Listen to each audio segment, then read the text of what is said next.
พี่น้องมันปนแป้งว่าบาดบ่มามีเลยฉันเข่าอยู่ว่าซั่นเนาะมาสันอย่างเดียวนะโดนแล้วตั้งแต่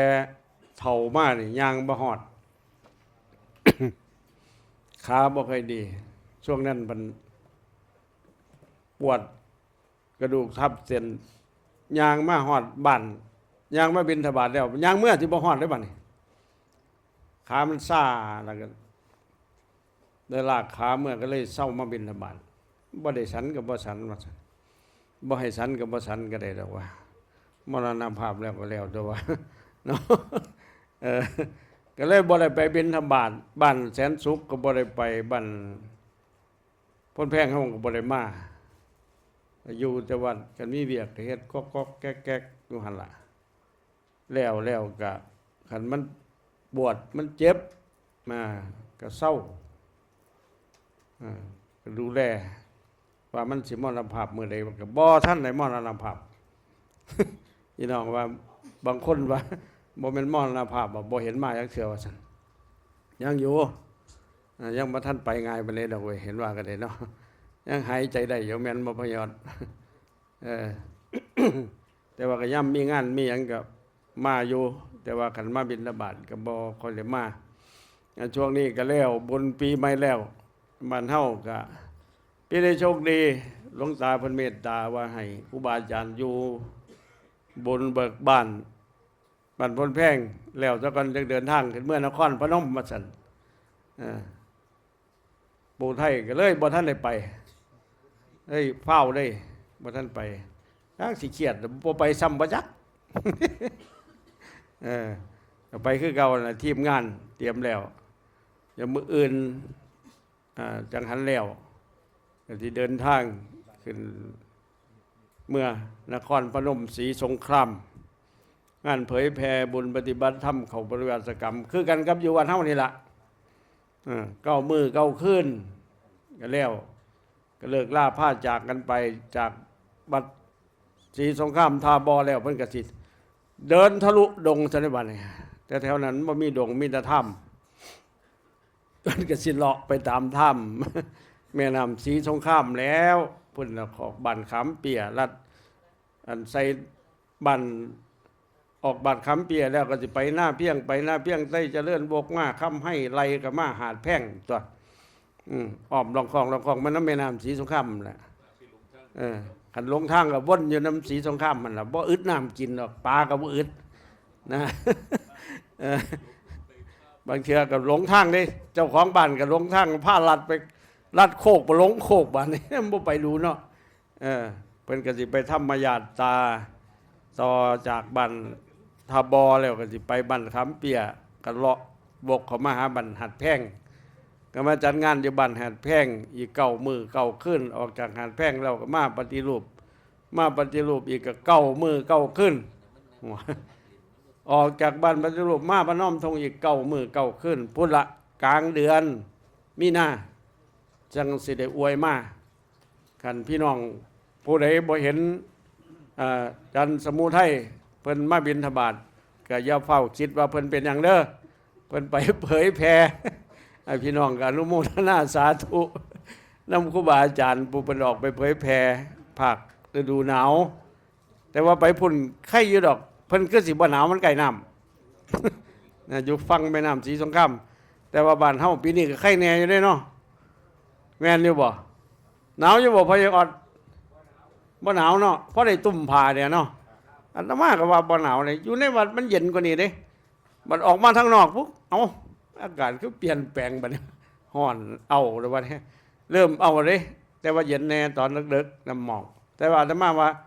อยากให้มันหนาวมาอีกอยู่อีกสัก2 เดือนนี่นะหนาวจนฮอดเดือนเมษามันก็แห้งดีด้วยเนาะตั้งแต่ฝนก็ยังตกจนฮอดเดือนเพ็ง12ไปเนาะก็โพดได้ฝนปีนี้น้ำยังมาทันบกอยู่ได้แถวทงนั่นน้ำก็ดีปีนี้ก็ฝนหลากให้จนฮอดเดือน12เพ็งปีนี้บุญบ้านเฮานะบุญกุ้มเขาบุญคุ้นล้านบุญเขาจีบุญอย่างอีกบุญเบิกบ้านบุญสัมหะ เอามาโฮมกันเฮ็ดเที่ยเดียวแล้วอุทิศให้บุรพาชนบุรพาจารย์เจ้ากรรมนายเวรสมสัตว์ทั้งหลายปู่ย่าตายายเจ้าทีเจ้าทางเจ้าให้เจ้าหน้าเจ้าป่าเจ้าดอนเจ้าขอนเจ้าไม้ก็ว่ากันไปนะเพื่อหยังเพื่อระลึกถึงบุญคุณนะบุญคุณแต่สมัยก่อนโบราณเพิ่นใส่อุปกรณ์เพิ่นก็บ่ให้เนรคุณมันว่าใส่จอบใส่เสียมใส่มีดใส่ผ้าบ่ให้ว่างให้ถิ่มไว้ทั่วทิพทั่วแดนถิ่มตากแดดตากง่ายถิ่มไว้หงายขอนเพิ่นว่าบ่ให้ปล่อยให้ป๋าละเลยต่ออุปกรณ์บ่สิเป็นอุปกรณ์อย่างนี้คันถิ่มผ้าตากแดดนั้นมันคล่ำมาซั่นเพิ่นว่าจังหน่อยทุกมื้อนี่บ่รู้จักคล่ำหรอกแม่นบ่พะยอด มันคล่ำมันใหญ่มากแล้วจังรู้จักว่ามันเป็นหยังแค่คล่ำถิ่มผ้าตากแดดไว้คันมันอยู่ตากดนๆไว้เอามาฝนมันฝนบ่ได้มันเป็นอย่างผ้ามันเล็กมันไม่เล็กกระด้างบัดนี้มันฝนบ่เข้าเพิ่นเลยบอกว่ามันคล่ำเด้อมัน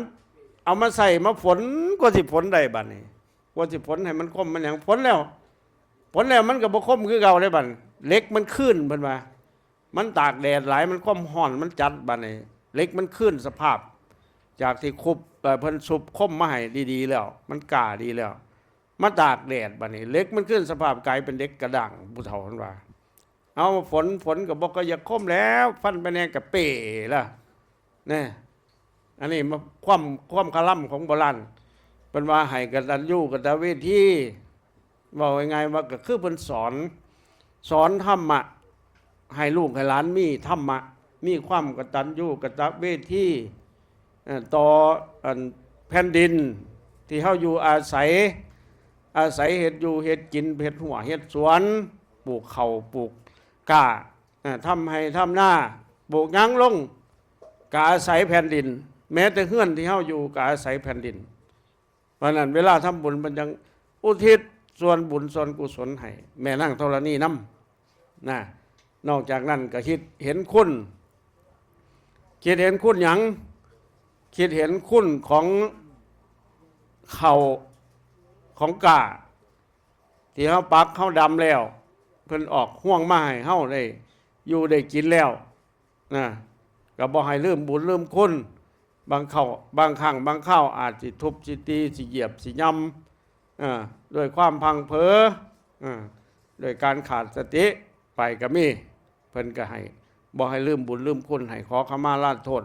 โบราณเพิ่นมีฮอดสู่ขวัญเขาบ่ได้ผู้ใหญ่กำนันมีบ่สู่ขวัญเขาสู้แล้วล่ะอัดเทปไปค่อยฟังนำบ่ล่ะบ่เสียดายเด้บ่ได้ฟังสู่ขวัญเขาไผล่ะเป็นผู้สู้ให้พ่อใหญ่พามสมรบัดคนขวบพ่อใหญ่พามสมรเนาะนั่นเห็นบ่มีเฮ็ดเล่นๆได้พี่น้องบ่แม่นอาตมาเว้าเอาเด้โบราณเพิ่นก็มีสู่ขวัญเขาสู่ขวัญเขาสู่ขวัญแม่โคศพขอขมาลาโทษบางเทื่อบางครั้งบางสมัยก่อนแห่งคักได้เป็นบ่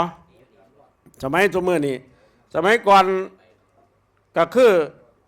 ใส่เวลาเกี่ยวก็ใส่เกี่ยวเวลาฟาดเวลานี่ก็ใส่ค้อนคีบข้ออันในค่ำสู่ขวัญเขาอันนั้นมายังจำได้ไปบ้านเลยเนาะบ้านเราขอบ่เนาะเพิ่นยังขอขมาเขาขอขมาเจ้าแม่โคศพประสันบัดยามลูกเจ้าเอาค้อนหนีบข้อตีเพิ่นว่าห่วยว่าไปฮอดจนหนีบข้อตี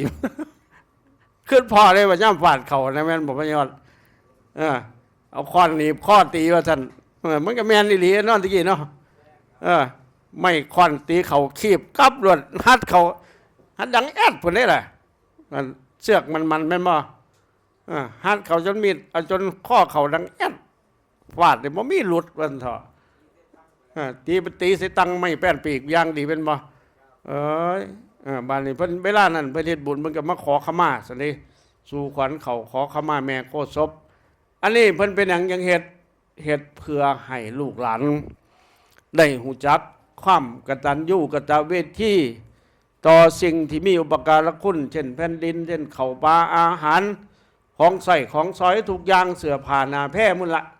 เบิดทุกแนวเนี่ยอันใดที่เขาใส่เป็นประโยชน์ใส่ประโยชน์จากมันบ่ให้ลืมบุญลืมคุณมันว่าบ่ให้ลืมบุญลืมคุณให้หูจักความกตัญญูกตเวทีตั้งแต่พ่อแต่แม่ปู่ย่าตายายเพื่อเราเป็นต้นไปนี่ผู้เฒ่ามันสอนตามประเพณีสอนตามประเพณีคือสอนให้รู้ว่าประเพณีนี้มันบ่งบอกถึงอะไรจารีตนี้มันบ่งชี้ถึงคุณธรรมข้อไหนควรปฏิบัติให้ถูกต้องเป็นอย่างดีหรือว่าควรนำเอาไปปฏิบัติหรือนำเอาไปใช้กับชีวิตประจำวันในการดำเนินชีวิตตลอดชีวิตสินะมันเป็นธรรมะที่โบราณเพิ่นฉลาดแล้วเพิ่นนำเอามาเฮ็ดเป็นจารีตเป็นประเพณีไว้สอนไปในตัวนะเวลามีงานมันสอนไปในตัวถ้าผู้ร่วมงานหรือว่าลูกหลานผู้สังเกตผู้พินิจพิจารณาว่าเพิ่นคือผ้าเฮ็ดทั้งที่เกี่ยวเขามาแล้วก็แล้วเป็นหยังเอามาสีกินแล้วก็แล้วตัวแม่นบ่อย่างเฮือนซ่านลานแปลงเฮ็ดอยู่ไปมันเก่าแล้วมันก็พังเป็นธรรมดาตัวกี่ดินกี่ดอนเฮ็ดให้หน้าเฮ็ดหัวสวนไปมันก็เป็นธรรมดาแต่ว่าข้ามองเผินๆก็เป็นเรื่องธรรมดาแต่ถ้ามองลึกๆลงไปในเชิงหลักธรรมหลักคำสอนของศาสนามันบ่งชี้ให้ถึงว่าความเป็นบุคคลผู้มีกตัญญูกตเวทีนี่เป็นเครื่องหมายของคนดีเพิ่นยังว่าไว้ว่านิมิตตังสาธุรูปานังกตัญญูกตเวทิตาความกตัญญูกตเวทีเป็นนิมิตเป็นเครื่องหมายของคนดีว่าสันเพิ่นว่าเพราะนั้นมื้อนี้มื้ออื่นมื้อนี้เจริญพุทธมนต์ตอนเย็นนะเพื่อเป็นสิริมงคลฟังธรรมะแต่ว่าได้เพราะว่าแต่ละบทที่พระนำมาสาธยายล้วนแล้วจะเป็นธรรมะนะอย่างเสวนาจะพาลนังบัณฑิตานันจะเสวนาอย่างสิเนี่ยเกี่ยวกับการบ่อยคบคนผ่านให้คบบัณฑิตจังเป็นมงคลต่อชีวิตดังเสนะโบราณพันยังว่าไว้สันๆว่าคบคนผ่านผ้าไปหาผิดคบบัณฑิตผ้าไปหาผลแมนบ่แมนพยาวัดก็ที่หูจักดี แมนเตือนบุตรเฒ่าเพิ่นบอกไว้เพิ่นเอาจากหลักธรรมคำสอนทั้งนั้นแหละมาเว้าเป็นบางทีเป็นกาบเป็นกรเป็นพญาเป็นความเว้าแบบโบราณเว้าให้ลูกให้หลานฟังถ้าลูกหลานผู้ใดนำมาไปคิดเอาไปพิจารณาก็จะเข้าใจนำมาไปไข้ควรไตรตรองเข้าใจแล้วก็นำเอาไปใส่เอาไปปฏิบัติถูกต้องตามหลักธรรมชีวิตก็เจริญรุ่งเรืองหรือว่าจิตใจก็ย่อมน้อมไปเอียงไปหรือว่าย่อมนำไปสู่หนทางที่ประกอบไปด้วยเหตุและผลเพราะนั้นมื้อนี้พี่น้องก็มาร่วมกันฟังเจริญพุทธมนต์มื้ออื่นก็มาร่วมกันทำบุญตักบาตรในภาคเช้าถวายพระทหารเช้า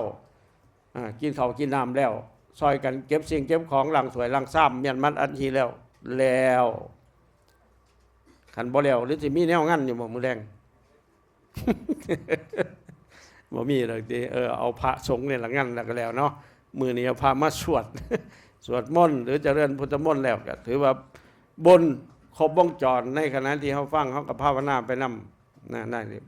ศีลสมาทานตั้งใจฟังเป็นสมาธิฟังด้วยดีเกิดปัญญาเป็นภาวนาเพราะนั้นมื้อนี้เฮาทั้งหลายได้ร่วมกัน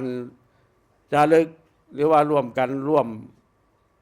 สืบสารประเพณีเพิ่นว่าสืบสารประเพณีโบราณบุญคุณล้านบุญกลุ่มเขาบุญเขาจีบุญเบิกบานบุญซ้ำหะเอามาเว้าหรือว่าเอามาประกอบเอามาปฏิบัติเพื่อให้เป็นหลักทางจารีตประเพณีสืบสารให้ลูกให้หลานได้หูจักว่าเพิ่นเฮ็ดเพื่อหยังเพื่อให้หูจักคำสอนทางศาสนาเพื่อให้ได้นำเอาธรรมะทางศาสนามาใช้เป็นประโยชน์กับการดำเนินชีวิตและจิตใจได้ประคับประคองจิตของตนเองให้เป็นไปในทางที่ถูกที่ต้องที่ควรตามหลักธรรมคำสั่งสอนของศาสนา อ่านเว้ามากก็สมควรแก่เวลาว่าสิบ่เว้าดอกข้อมันแหบ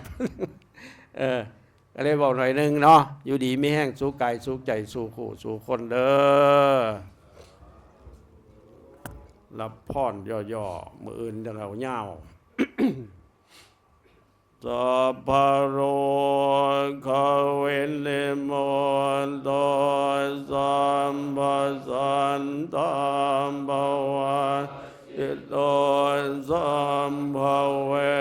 รัมมะเตกันโตนิพุตโตจัตวังภวสัพเพติโยวิวัจจันตุสัพพะโรโควินาศตุมาเตภวัตวันตรายโยสุขิเทกายโยโกภวังอภิวาจังวุฒามปัจจายเยโนจัตตารโอธรรมวัฏทันติอายุวันโนสุขังภะรัง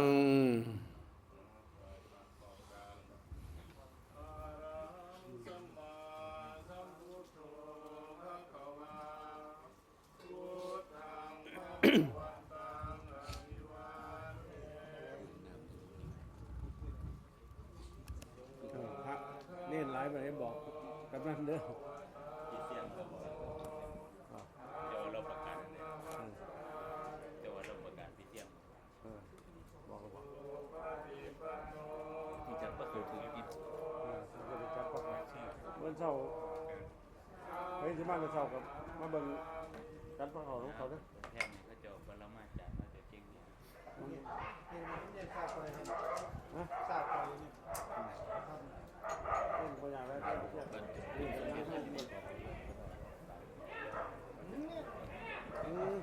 ่นเดี๋ยวมาได้ต่อนี่เรื่องน้อมาใหม่